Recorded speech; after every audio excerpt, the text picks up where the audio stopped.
Hey guys, Evan Ork here, back with another video. Today we're going to be doing a review on the Bandai GvK Kong figure. Now, this is one of the recent figures I got in my collection. Perhaps some of you may remember it because I did a box day for it last week. And yes, I did give the hint that there'd be a double box day. And that box day is going to be coming out, I'd like to say, in a week or two. More so next week than this week.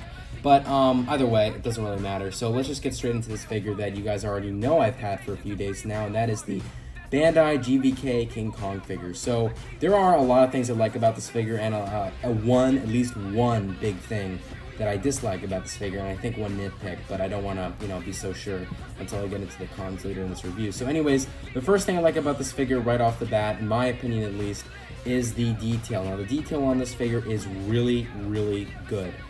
Especially with the furs and the scratches on the chest. I really like how they added that. That's, really playing close attention there. I mean, look at that.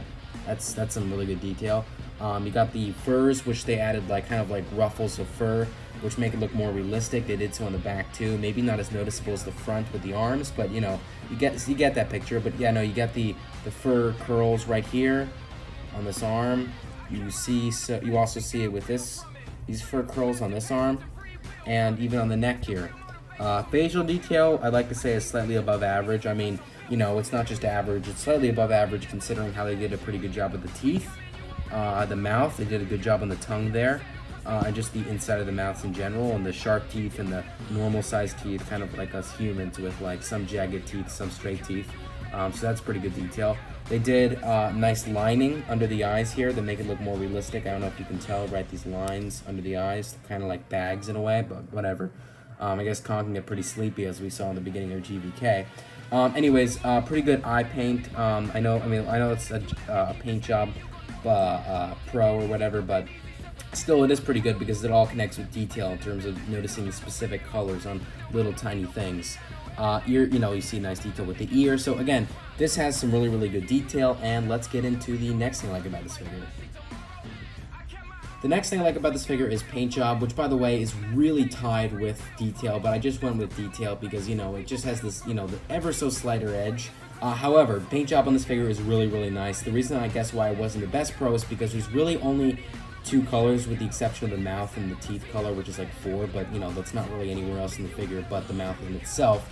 So yeah, there's really just two main colors, and that is brown and a really, really darkish brown, or pretty much just a black. And you don't really see much of that black. However, you do see it here on the chest and on the fists and on the feet. But one thing that makes that so noticeable is because they did really, really good shading. It's not just like an abrupt color, which some of you guys may already know I don't like on figures. They did a really nice shading with it. Shading is really what makes paint jobs so great on Bandai figures, and really just any other kind of figure from that represent kaijus and all that. So yeah, again, just two main colors, black and dark, or I shouldn't say dark brown, but just your average brown. Again, really, really good shading. It's not too abrupt. They did have some shading there. But yeah, and then the brown, really nice paint, nicely painted on. There's not really any paint scuffs from what I can tell. And there aren't any booming colors. If they made the red a little bit more reddish, I guess you consider it booming, but the yellow teeth is as close as you get to a booming color, but I still wouldn't characterize it as such. It's still pretty good though in terms of paint job. So let's get into the cons with this figure. So when it comes to the cons of this figure, I really only have a few complaints. One big con and just a smaller nitpick is a good way of putting it. And the big con I'm going to get out of the way, and that is the articulation on this figure is actually not that good.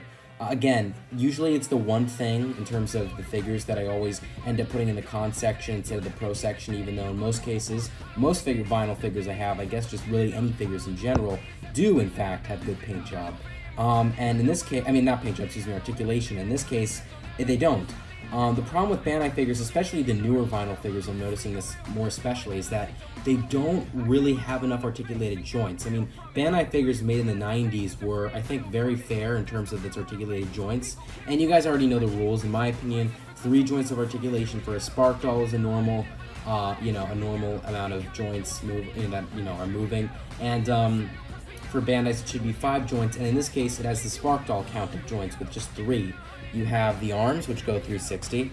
I don't need to test out the other arm because you guys already know that. And the waist, which I'm not going to move 360 because even if it's capable of doing that, it looks strange because if you have a waistline articulated joint on the figure, if you do it too abruptly, the cutoff's gonna look really, really strange. So it has to be subtle movements if you're gonna use the waist joint line articulation. That's what I'd recommend to figure collectors that post pictures and use their figures for fan films like I do and stuff like that.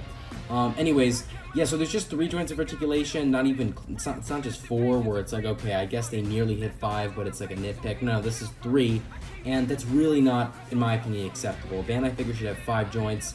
They could have done some joints with the feet or the knees or just the legs in general. They definitely could have done a joint, most especially in the head here. That would have been a 4th joint.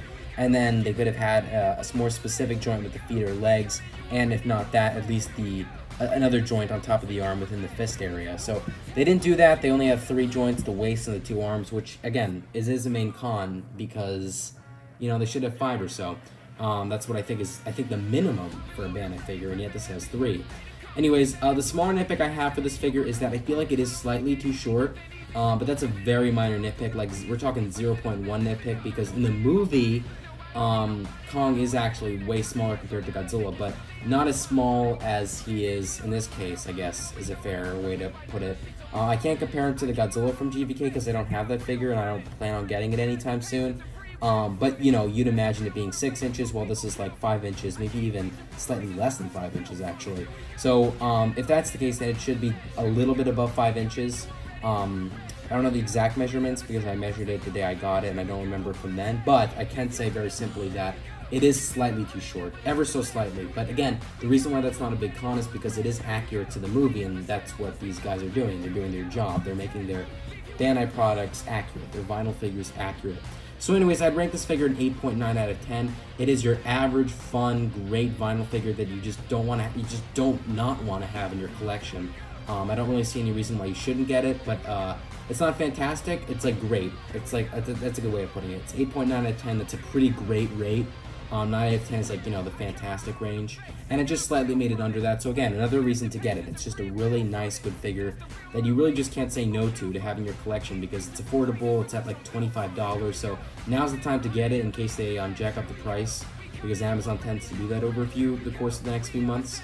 I mean, for all I know, it probably was even cheaper when GvK came out, but I don't know. Anyways, I really hope you guys enjoy this review. I would recommend getting this figure. Like, comment, subscribe. See you guys later. Bye-bye.